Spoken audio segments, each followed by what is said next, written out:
Hello, Anthony Cheam here for Vintage Fitness, and I'm here to show you one of the most common mistakes that most people make in one of the exercises that I love, but is often performed improperly. I'm a big believer there's no right or wrong way to do an exercise. There's a good way, a bad way, a horrible way, and the best ways for you to perform exercises. And this deadlift is a stiff legged deadlift is actually primarily a lower back, glute, and hamstring exercise. And when you're dealing with the lower back and you're dealing with the glutes and the hamstrings, and when you're bending forward, which most people do in this exercise, they usually have a round in their lumbar region, the thoracic region, which then puts a lot of pressure on the spine, and it takes away from the actual isolation of the lower back, the glutes, and the hamstrings. So here's the way most people, I see people do it, and they focus on range of motion, not so much on the actual quality of the exercise itself and the quality of the movement.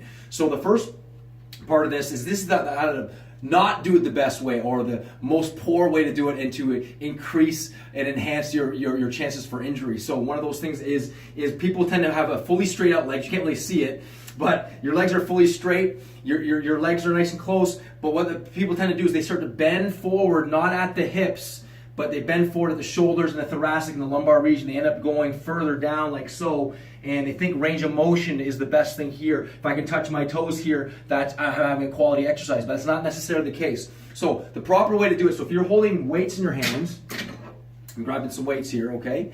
And most people would just kind of lean forward. So you notice the round in my back. You're going to get a lot of pressure on your spine, your thoracic, and your lumbar region, and you're going to injure yourself. So one of the things that I teach about exercise is 4 components to exercises. Number one is your mindset and what muscles you're targeting. It's like if you read a book, and have you ever read a paragraph and then you forgot what you read? Well, it's because your concentration went somewhere else, your attention went somewhere else. So attention's first.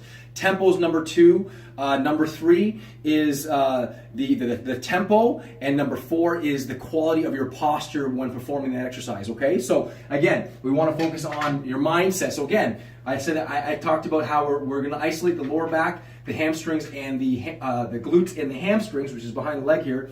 And this is the poor way to do it, or not the best way to do it. So you start to round your back. You're going to hurt yourself doing that. So 3 things when correcting this movement is you want to bend the knees slightly, so legs aren't fully straight. You want to bend the knees slightly. So if you notice that little crank in the knees, that little bit of a bend in the knees there, little bend there, and then watch what I do with my hips. I kind of do what they call anterior pelvic tilt. So I bend the knees is the first step. Anterior pelvic tilt, shoulders up and shoulders back. That is the perfect posture, and you want to maintain that posture as you're going down to the floor and you're actually about to perform your deadlift. And so as you do that, you notice my hips are going back. But look at my back. My back is almost straight. It's not like this. Again, that has to do with the first one, bend the knees, hips back, okay, slight tilt, okay, shoulders up and back, and we're leaning forward. Notice I'm keeping my weights close to my body, and I'm not going down as far, but it's not about the range of motion here. It's about the quality of the movement itself, the tempo of the movement, and the concentration with the mind.